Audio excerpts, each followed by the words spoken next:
Hey there, welcome to day 70 of our BU 365-day challenge. Sharon Horne-Ellstrom here, and we are doing one thing every day this year that improves us in some way. This segment, we're focusing on our mental well-being, our mental health. So I did a little research yesterday, and I looked up the definition, according to the internet, of mental well-being. And it says, a state of well-being in which every individual realizes his or her own potential,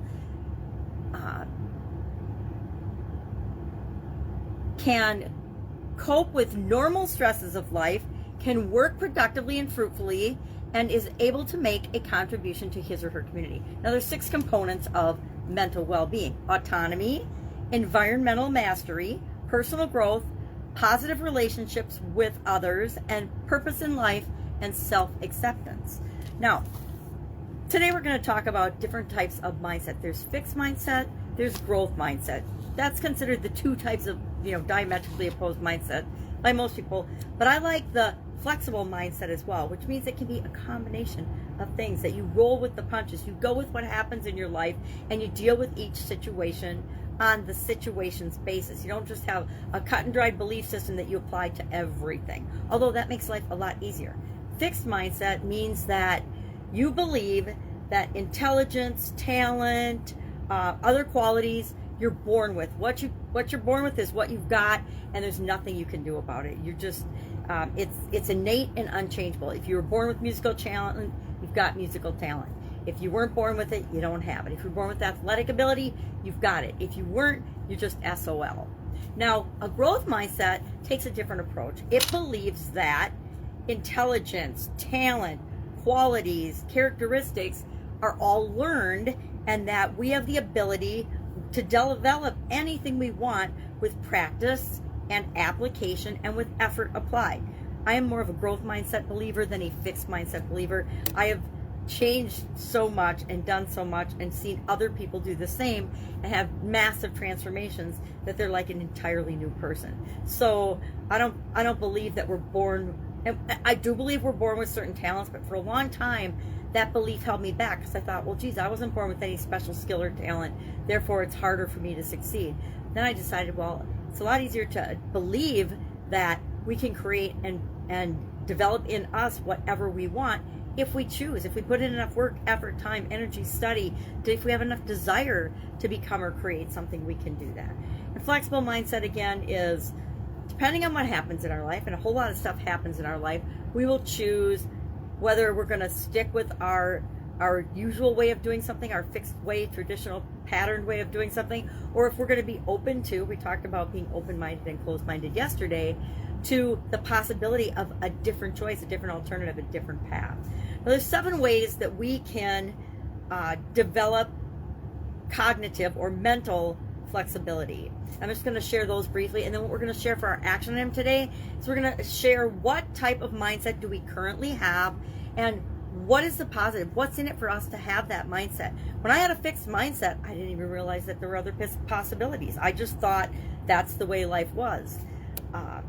So we're going to share what is our current mindset. It doesn't matter what it's been in the past, doesn't matter what it'll be in the future. It's what is it today, day 70 of our challenge. What is your current mindset? If it's fixed, it's fixed. If that's all you've ever known, that's all you've ever known. And the advantage to that is that it's kept you growing and safe, and where you are, that you would be a part of this challenge today. If it's flexible or growth mindset, what's in it for you to have that type of a mindset? So what are 7 ways to develop more cognitive flexibility? Number 1, we want to alter our everyday routine. Now, I am a lover of routine, and I go to a lot of work to treat myself as my own science experiment to figure out what routines, what processes, what systems in my life and in all the different areas of my life work best for me. But there's a lot of people that don't ever think about the things they do or why they do them. They just do them because they've always done them that way. I was having this discussion with my son-in-law last night. He was talking about his job, and we were talking about how many people have preferences of the way they do something, not because it's the best way necessarily, but because that's the way they've always done it. And some people are open to seeing other ways. Other people are, no, this is the way I do it. This is the way I want you all to do it. This is the way we do it. So alter your daily routines. And until you get the ones that work best for you. But then always be challenging and saying, could I do this better? Could my morning routine be improved if I change the order that I do things in? Things like that. Number 2, seek out new experiences. Always be looking for ways to stretch your comfort zone and grow. 3, practice creative thinking. Practice creative problem solving. Practice looking at things from a different perspective. Number 4, don't always take the easiest way out of any situation, any problem, the easiest route to work. Sometimes we see the most amazing things by just altering our commute to work, to and from work every day. Number 5, and it gives us the knowledge and the wisdom if for some reason our preferred route is under construction or different. One day we don't end up being a half an hour late for work because we had to find a new route. Number 5, go out of your way to meet new people. Meet new people. Be curious about other human beings and what works for them. Number 6, transfer your learning. So if you learn something, don't just keep all that learning and all that knowledge and all that wisdom to yourself. Teach it to someone else. Share it with someone else. One of the best ways I have learned to understand and really internalize things that I learn is if I turn around and I teach them to someone else. And then 7, finally, challenge your morals, your thoughts, your beliefs, your feelings, your thoughts, your opinions about things. Just because your parents believed it doesn't mean you automatically believe it. We are leading very different lives than our parents did. Just because your kids believe something doesn't mean that you believe it. Although, yeah, I stand by that statement.